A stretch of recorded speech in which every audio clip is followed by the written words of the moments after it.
Have you noticed that most marketing advice starts to sound the same after a while? Post more, run better ads, optimize your funnel, follow the framework. But if everyone is following the same playbook, why do so many brands end up looking and sounding and feeling all the same? The irony is that as marketing becomes more efficient, it tends to often become more forgettable as AI makes it easier to create content and launch campaigns and automate execution. The real competitive advantage is not how do I move faster, but instead, how do I have an idea worth remembering? Hello, and welcome to the Humans of Growth podcast, where we talk about the stories and strategies behind business growth and development. I'm your host, Aly Hathcock, and today's episode is sponsored by Inkbound. The average mailbox only receives 2 to 3 pieces of mail per day, and most people get less than 20 handwritten cards per year. Inkbound sends real, personalized cards written by real humans with real ink for the prospects and clients worth reaching. So if you're looking for a new way to prospect and increase client retention, check out tryinkbound.com. That's TRYINKBOUND.com. Now, in this episode of Humans of Growth, I sit down with Will Burns, the founder over at IdeaSicle X, to explore why creativity isn't the opposite of performance marketing. It's what makes performance sustainable and also stand out from all the AI slop that is out there right now. So with that being said, let's dive into the episode. Will, welcome to the show. Thank you. Great to be here. So, Will, I introduced a little of the professional side of you, but in a sentence, a story, who are you as a human? What's bringing you joy right now? What's bringing me joy? I think what's always brought me joy is either witnessing creativity happening, and I'm not just saying this because that's the topic of the podcast, or having an idea myself. I feel like that those moments are almost why we're here on Earth. The whole force of creativity to me is almost spiritual. So that's definitely what brings me joy, is witnessing or having an idea.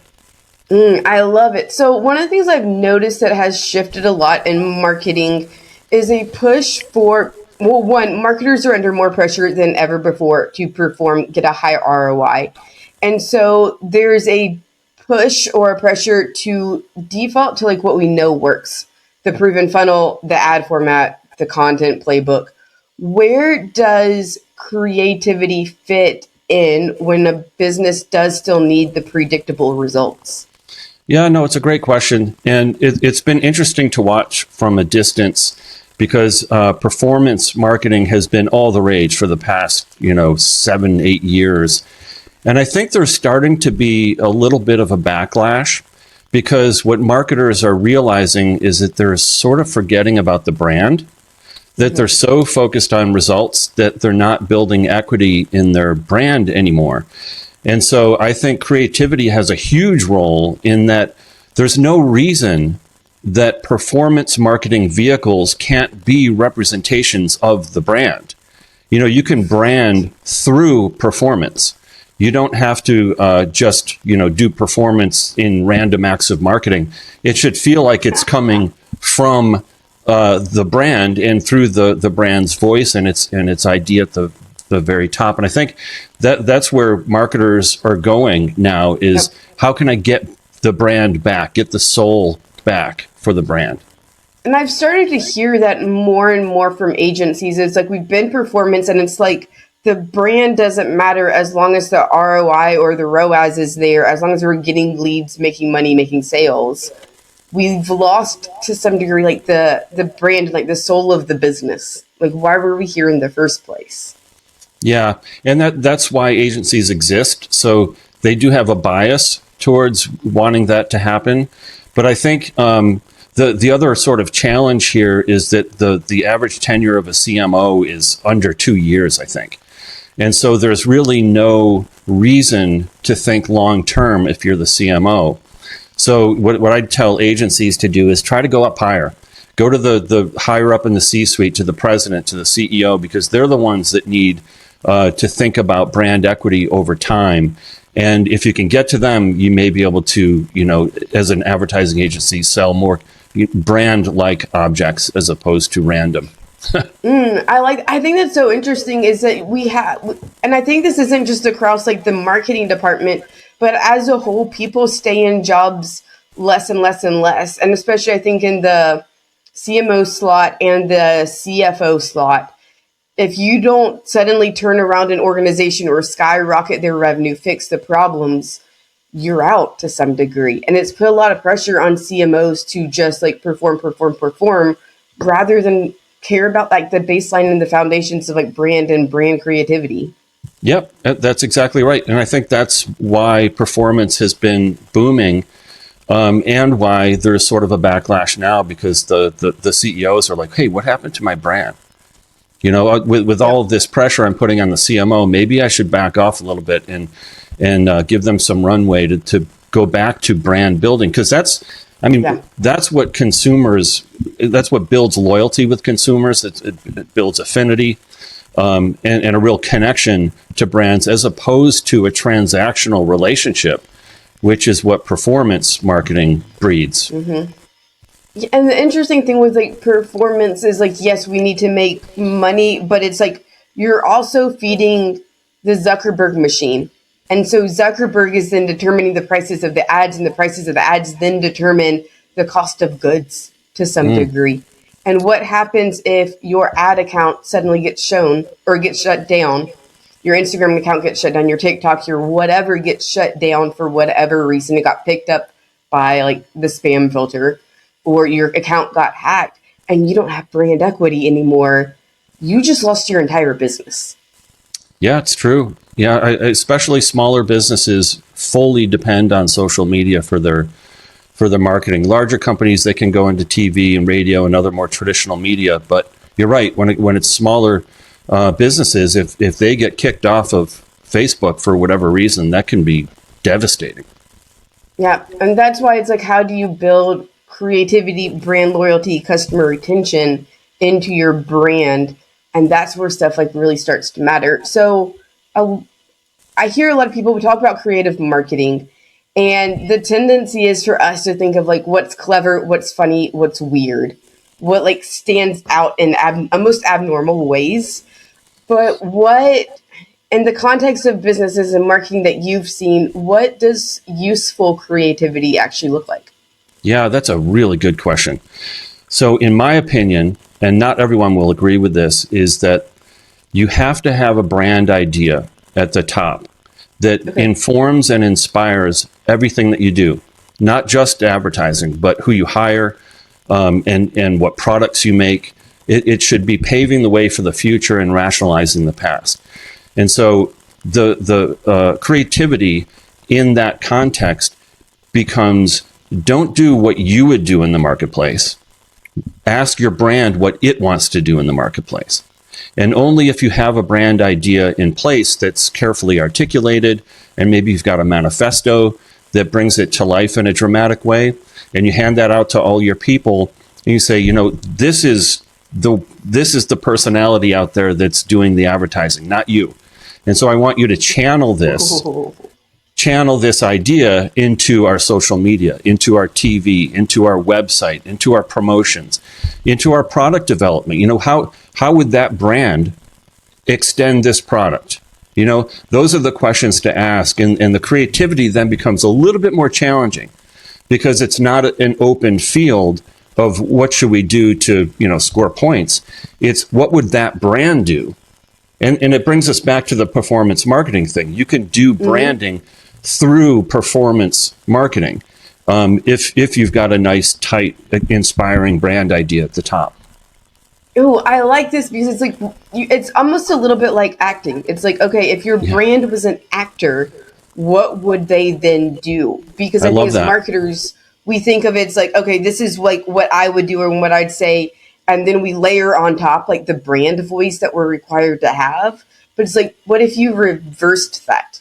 And it's like, okay, if my brand is a person, if it's a celebrity, if it's a character on a movie screen, who would it be? And then how would that person move through social media, TikTok, Instagram, Threads, Google, the website, TV, et cetera, et cetera, et cetera?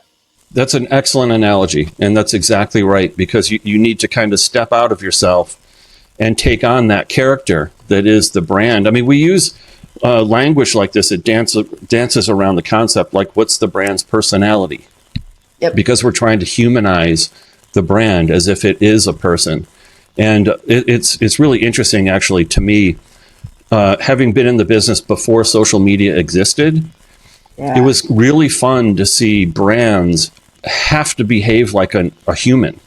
When they're on Facebook and making a post, it looks like a human is posting it. And so it's the closest you can possibly get to the brand's voice, and probably the most important place to channel the brand idea, because you are literally speaking to the people that follow you. Yeah, and I think like the brand that like comes to mind, and probably to everybody who's listening, is like Wendy's, where it's like it has such a unique brand voice that it feels like it's just like a sassy gay man writing on threads. For better lack of terminology, just like saying the damn thing already. And it's like, how do you have such a unique personality and showcase that across platforms? So my question with that is, how do you go about creating a personality for a brand that's different than like the traditional brand voice, and how do you create kind of the separation of the two? Yeah, so the way I do it with my company, IdeaSicle X, is I'll assemble a team of 4 creative experts. And but before that, I will interview the client. I'll talk to, maybe 10 employees all the way up to the C-suite, people who really understand the brand. I'll go through the website. I'll go through, CEO presentations and sales pitches to try to get underneath the truth of the brand, like really analyze the products and what kind of problems they're solving. And there's a great, have you heard of Simon Sinek? Yeah. By any chance? He's got a brilliant, it's old, but it's still awesome. The golden circles thing, okay. What do you do? How do you do it? And why do you do it? And it gets really fascinating and fun when you get to the why part, because that's where you get into kind of brand purpose. Anyway, I'll do all that research. I'll put a creative brief together and get 4 brilliant creative people together virtually on our platform to just come up with ideas. And we go straight to tagline. Like, what would the tagline be that would make a lot of sense? And with something as intimate for a company as a tagline, we don't get precious and present 3 and try to shove one down their throat as a recommendation. We'll present 12 of them. And what's fascinating is that it becomes sort of therapeutic for the client, because they sort of know who they are, but if you ask them individually, they'd all have different answers, slightly different answers as to who the brand is. So when you're looking at 12 different taglines, you're forced as a group to evaluate each one and talk about the pros and cons. And so it becomes therapeutic in the sense that, oh my gosh, I didn't know you thought about the brand that way. And they have this really positive dialogue back and forth. And we may not nail it in that first round, but we will definitely know what they like and don't like. And we'll learn a lot more about the company. And then we'll do another round based on that feedback, being doubly dangerous because we've got the parameters now. And then by the end of that process, it would be like 20 to 25 different brand ideas. But the goal is to get to an idea that is true, that stands for something significant, something profound, that is articulated in a way that sounds profound, and will resonate with the core target audiences. Even if they're very different from each other, it needs to be above all of the audiences, and then be able to channel that into each of your target audiences. Ooh, I love that. And one of the things that I think that I want to hit on that you said is that you don't give people just 3 ideas of, hey, here's 3 taglines. When I did like logo design way back in the day, it's like I didn't give people 3, I gave them like 12, because there's so much nuance. And I see agencies do this all the time. It's like, here's your 3 brand ideas. You're still putting like almost people and the brand into like these specific boxes instead of like giving it space to breathe. Yeah, no, it's true, especially with a tagline. Like, I think a mistake agencies make is that they'll like you said, they'll come in with 3 and they'll really blow them out and romance them into like, this is what it could be. And to me, that's a waste of time, because if I haven't gotten the client to agree to what the big idea is in the abstract, then don't waste time fleshing out ideas that the client's not going to buy in the first place. I'd rather have the discussion with 12 different ideas at that level. Like, is this who we are? Is this what we stand for? Is this something we could be proud of? And then blow that out once you've got the approval. Yeah, and this is where it gets a little bit nuanced. Is like you have like the brand personality, and that's what gives you like the 12 variations. And from that, you almost create the brand philosophy out of those 12 and get that like narrowed down so you can go back and then reiterate based upon both the psychology and brand philosophy. Yeah, totally. And in fact, one of the people on my team of 4 will be assigned the manifesto once the idea is approved.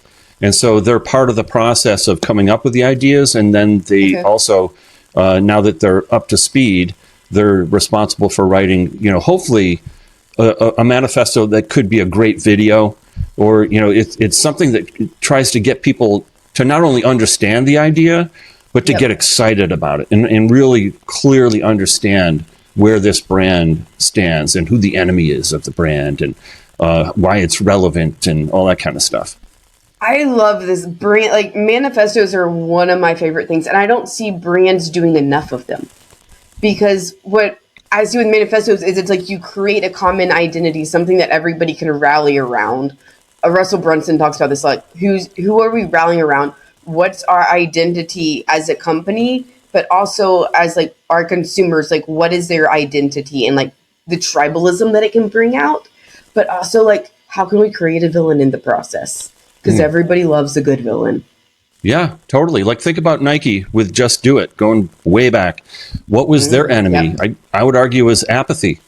It's sitting around on the couch and not doing it. You know what I mean? And so it wasn't pandering to the audience. It was actually kind of yelling at the audience, saying, just do it. Come on, get going. And that's when a brand is interesting and charismatic, is when they have a point of view like that, where they're really not trying to pander. Think Different is another great one, in that it's Apple trying to stand for creativity itself and celebrating the crazy ones. If you remember that famous TV spot with John Lennon and a bunch of other, Einstein was in it, and here's to the crazy ones was their mantra. Okay, I like it. So going back to like Nike, where it's like it has a very strong point of view, is you have a lot of brands and businesses and CEOs and CMOs say, we want bold creative. And then they approve the safest option where you're like, oh God, how did you choose that? Why does stuff like this still happen? It's funny that you bring that up, because I remember I was at Arnold and we were working with a Tyson chicken. Ooh. And we had that account, and they said, and my creatives heard this, they said, we want to be the Nike of chicken. And so to a creative director, that's like gold, right? You want to just do it thing. But the creative director was wise enough to understand and kind of calibrate that comment into the context of, okay, we're selling food to, moms and dads with kids. And so he came up with a pretty bold campaign, but it wasn't Nike bold. So I think the word bold is a dangerous one, I think, when dealing with clients, because everybody's bold is different. And so it's important to follow up with more nuanced questions to try to really get at the tone. In fact, that's one thing I always include in all my creative briefs, is the tone of the brand. Is it funny? Is it serious? Is it introspective? Is it intellectual? Things like that can really help the creatives land the plane a little easier and not get off track, and even having clients go through a magazine or something and pull out things that they could see their brand doing, just to try to get a feel. I've lost pitches because we got the tone wrong, and I will never do it again. Yeah, it happens. With Tyson Chicken, are you able to tell me more about the campaign that y'all did? Yeah, I'm trying to remember. I think it was we had there was magazine spreads where we had this guy who was mowing a lawn, and it was an enormous lawn, and he was at the end of it, of the entire lawn, and the tagline over his head with the logo was "Powered by Tyson Chicken." So it was about protein. It was about how good protein is for you, and that you could mow this lawn. And we had some other sort of exaggerated moments in the campaign where strength was required, and powered by Tyson Chicken. Okay, cool. I like it.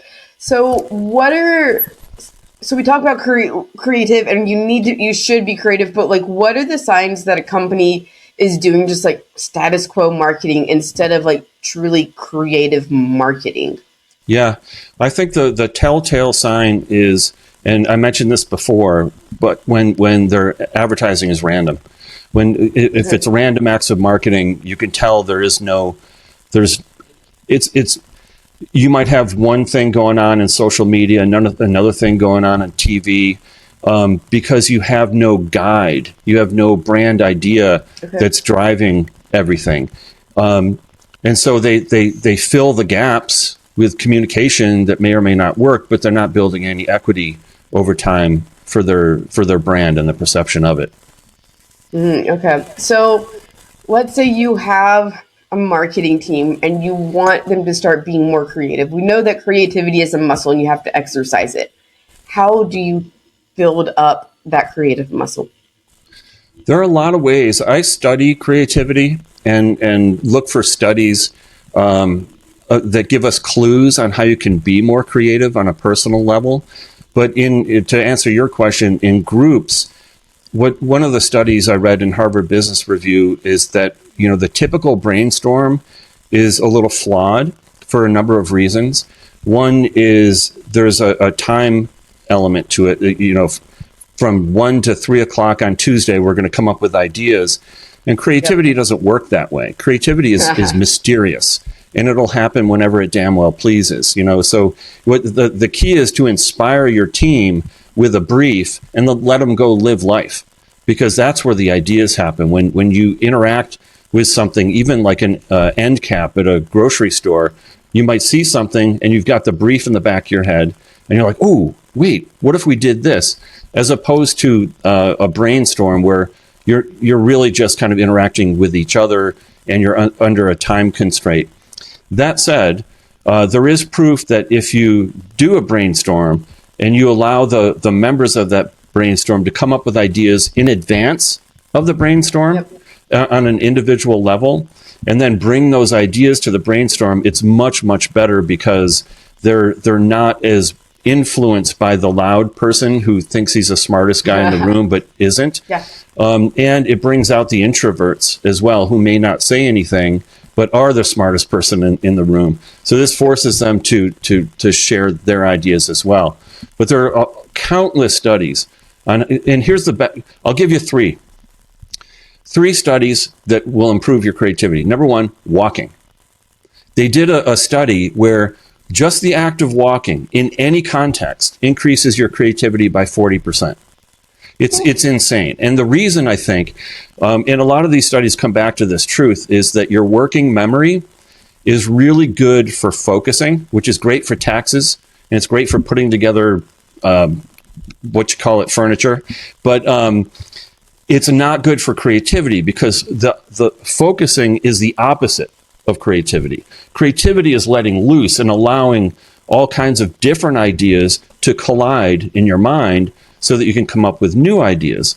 So anything that can distract your working memory and give it a job will keep it out of your head, if that makes sense. So when you're walking, your working memory is focusing on the steps that you're taking, and so is less likely to edit out new ideas. Same for if you're doing gardening, or if you're washing dishes, or a lot of people in the shower, they get their ideas in the shower. That's why, because their working memory is occupied with something else, and that liberates their thinking. So walking is one. Another is believing. And there's a study about a placebo where they gave people a sniff of cinnamon and said, this is going to make you more creative. And then they had a control group where they didn't do that. And the people who believed that, through this placebo that they were going to be more creative actually were. And so there's an element of believing that you're going to come up with the idea that helps. And then there's another one, what's it called? Psychological distance. This is a cool one where if you just imagine yourself somewhere else, it somehow liberates your mind. Like if you feel confined into your body, then you're less likely to be creative. But if you just imagine yourself in Paris on a beautiful lawn in a park, and then you start coming up with ideas, somehow that liberates your thinking. So I could go on and on forever, but I won't.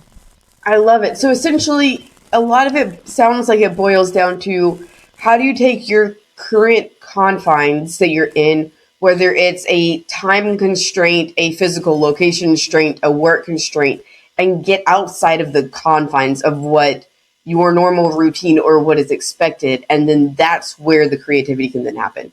Yeah. And believe it or not, when people are tired, they're more creative. And it's because their working memory is tired. Okay. And so it's more likely that, different ideas don't get edited out.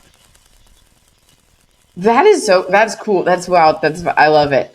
So one of the things I can't ignore is that with the evolution of AI, we tend to sometimes use AI to some degree replace creativity, and AI makes execution faster, sometimes occasionally cheaper.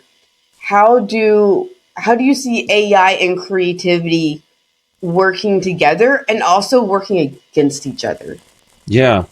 So working together, I use AI all the time. In fact, I built an app called iXspark, which basically comes up with ideas for you based on whatever you ask it for. It'll find it'll create a persona prompt to handle that question. So if it's an engineering question, it comes up with an engineering prompt. But it admits, so this Spark thing, it admits that it's not great at coming up with ideas, but it is great at inspiring ideas in you. And that's the whole, and to me, that is the role of AI, because AI by definition is the result of everything that exists. Yep. And so therefore it can't technically make anything new, but what it can do is inspire us to come up with interesting ideas. By even just asking it to just come up with ideas for promotions for a bakery or whatever your thing is. It'll come up with a bunch, and none of them would be perfect, but one of them will inspire an idea in you that'll be way better than you would have come up with on your own. And so to me, it's a great inspirational tool, but it's not something you can really depend on for final ideas. I like that. And that's what I've noticed is the more that I play with AI and the deeper I go, it's great at inspiring creativity, but it can't be inherently creative on its own. It's literally like you said, it's a compilation of all the information on the internet. It is by default average. Yeah. I mean, what is creativity? You can train it a little bit. I'm sorry. Right. What is creativity? But something new, something that doesn't exist. It now exists because of your creativity. And what is AI but a result of everything that does exist? Yeah. Do you think that as we push marketing departments to use more and more AI, we will find ourselves becoming less and less creative as a society? I don't think so. No. Okay. I'd like to think no, because, again, I think AI can only increase our creativity and accelerate it.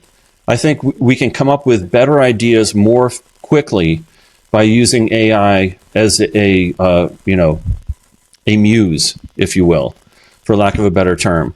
And even with teams, it can be helpful. On my platform that I built for the 4 people that come up with ideas, I have AI built into it so that they can go off and just say, hey, I've got an idea for this. What do you think? And then it'll come back with some thoughts on that'll help them think it through, and then they can post it for the rest of the team to build and riff on. So I'm embracing it. I don't think AI is a bad thing at all for marketing or for creativity. To me, creativity is the last bastion of humanity that AI can't replicate, and I don't know if it ever will. I like that. So with that being said, I want to pivot to some rapid fire questions. So first question, what is the most overrated marketing channel right now? Most overrated marketing channel? Yep. Probably Facebook, just because it's getting, the crowd there is much, much older, and the younger folks don't seem to be adapting to it. They've got their own. So I would say Facebook. The most underrated marketing channel right now? Let's see. I would say probably YouTube. And the reason is, I mean, it's obviously rated well. So, but I'm still saying it's underrated because I think, back to AI, the ability to create new video content is getting democratized more and more every single day. Anybody can make short films and movies using AI. I'm using it in my business. For brands, we're creating AI videos and stuff like that. So I think any video, Insta and YouTube, I think are underrated right now and are only going to get stronger. TikTok as well. If you had to start a non-marketing business tomorrow, what would it be? Ooh, that's a fun one. Maybe I'd give golf lessons. Okay, I'm assuming you're good at golf then? I used to be better, but I learned from my father, who was awesome, and I know all the how to do it, and I'm pretty good. But I think it would be really fun to help, especially youth, play more golf.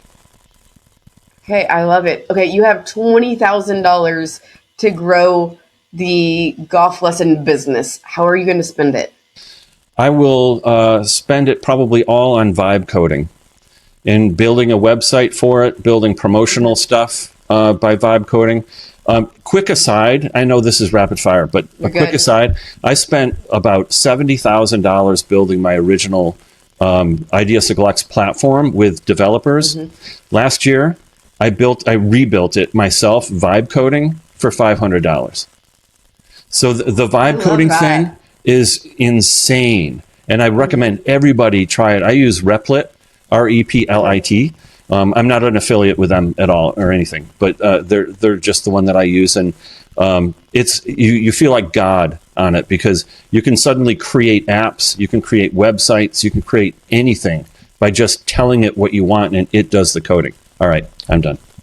I like it. And then last question, best creative campaign you've ever seen? Wow. I think it has to be the Apple campaign, Think Different. And the reason is not just because it's top of mind, we just talked about it, but because it came at a really pivotal time in Apple's history. Steve Jobs had been kicked out of Apple, and then they started running the company into the ground with crap products. And they brought him back, and he was like, oh my God, we've got all these crap products. We need something to bridge us to the future when we'll have better products. And so he, I think it was Chiat Day that did that campaign. And he said, I need a campaign that just plants the flag into creativity so people all know that we're going to be working our butts off to come up with very creative, highly designed products soon. And the Think Different campaign was it. It was like lightning in the marketplace. And it made a huge promise to everyone to expect great things from Apple. And he delivered. I love it. Well, Will, thank you so much for coming on the show today. If people would like to connect with you further, what's the best way for them to find you? You can find me on X at Will O. Burns, or you can go to my website, IdeaSicleX.com. Awesome. For everyone tuning in today, thank you so much for joining, and we'll catch you on the next episode of Humans of Growth.